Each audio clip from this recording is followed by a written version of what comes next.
हरे कृष्णा मित्रों, आज हम सुनेंगे कार्तिक मास महात्म्य का 23वां अध्याय। नारद जी द्वारा भाई दूज अर्थात यम द्वितीया की कथा सुनने के बाद राजा पृथु ने नारद जी से कहा, हे नारद जी, भगवान के चरणों से उत्पन्न हुई गंगा जी की महिमा कहिए। तब नारद जी ने राजा पृथु से कहा, सब देवताओं को उत्पन्न करने वाले कश्यप जी की 2 पत्नियां थीं, एक अदिति जिसके पुत्र देवता कहलाए तथा दूसरी द्युति जिसके पुत्र दैत्य हुए। देवता तथा दैत्यों का नित्य ही कलह रहा करता था। उस समय विमोचन का पुत्र अर्थात प्रहलाद का पौत्र राजा बलि दैत्यों का राजा था। उसकी सेना अत्यंत विशाल थी। उसने समस्त पृथ्वी को जीतकर स्वर्ग का राज्य प्राप्त करने के लिए देवताओं पर चढ़ाई कर दी। इंद्र के राज्य को उसने चारों ओर से घेर लिया। देवता भी युद्ध करने के लिए बाहर आए। तब अत्यंत घोर संग्राम हुआ। एक दूसरे पर प्रहार करते हुए कई वर्ष बीत गए। इसके पश्चात दैत्यों का बल बढ़ते हुए देखकर देवता मैदान छोड़कर भागने लगे।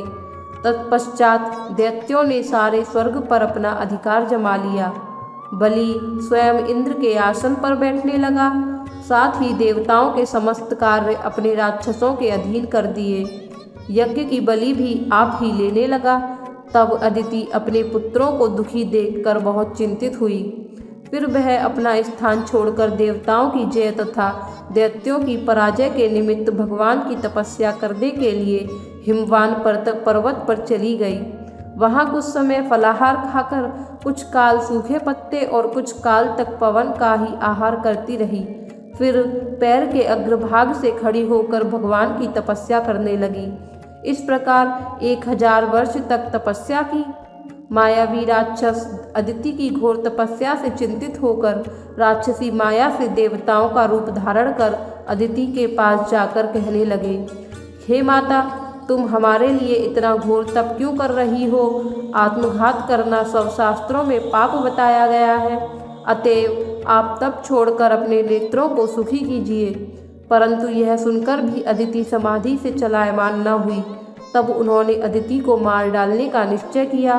अतएव उन्होंने अदिति को जीवित जला देने के लिए उसमें आग लगा दी। परंतु उस अग्नि में दैत्य स्वयं जल गए और अदिति को किसी भी प्रकार की हानि नहीं पहुंची और ना ही उसे इस बात का कुछ पता चला, क्योंकि भगवान ने अपने सुदर्शन चक्र से अदिति की रक्षा की।